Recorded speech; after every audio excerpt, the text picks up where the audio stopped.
For thousands of years, humans have woke up when it got light outside and they've gone to sleep when it gets dark. Light has a fundamental effect on human physiology, particularly your sleep wake schedule. But in our modern world, things are a little different.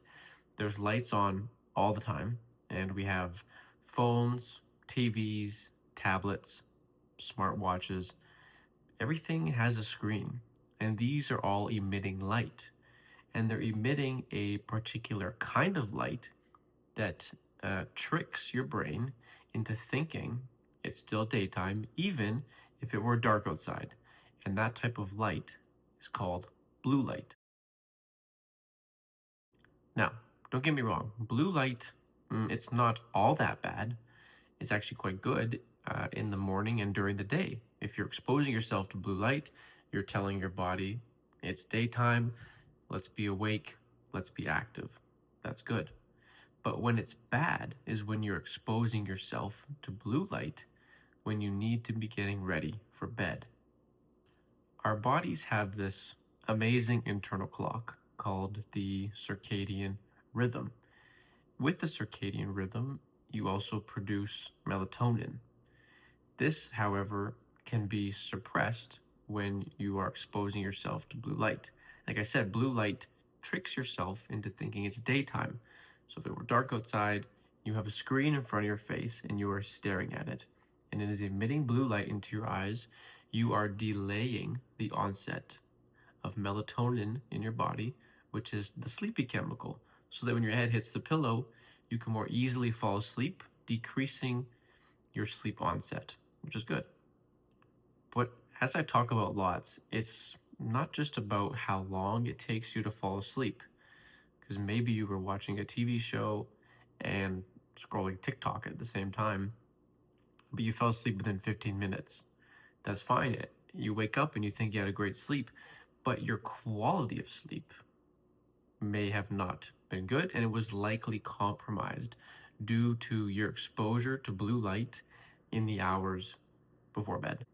It's also not just about the light, to be fair, it's also about the stimulating nature of content that we consume on our devices.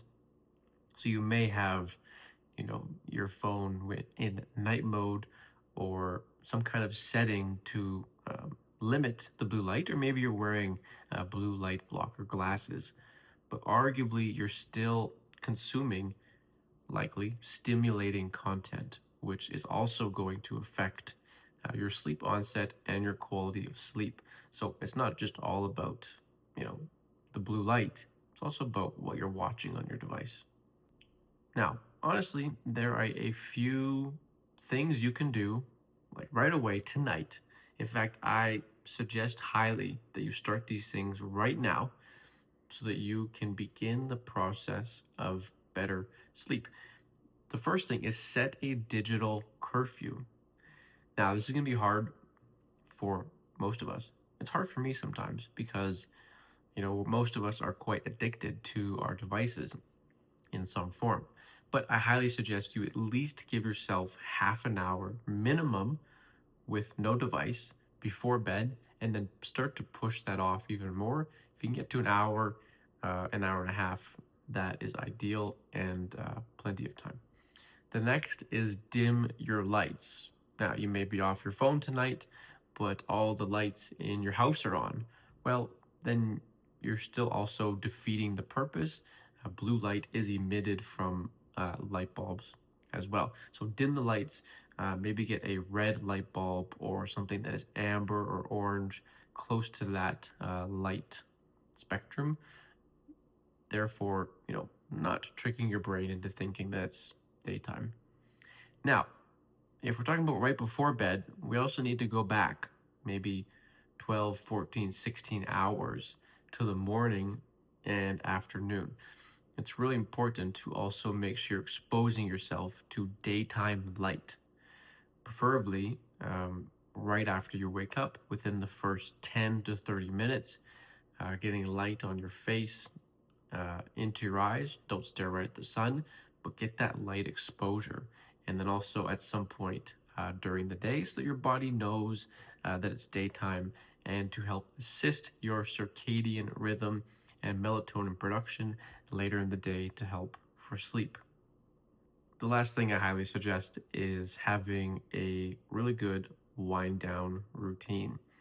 And this should play along with not having your phone. If you just put your phone away and then you just sit there twiddling your thumbs, well, that's still not very engaging or relaxing. You're going to be overthinking and you might be feeling that disconnection from your device. So keep yourself busy, but not doing anything too stimulating. You can read a book, you can have a bath, you could have a nice conversation with a friend or a family member. Maybe you clean your room a little bit, something that is low key and not super stimulating. So, overall, making these small changes should help you improve your quantity and quality of sleep. Your brain and body will thank you when you start to prioritize sleep, just like you probably prioritize lots of things in your life.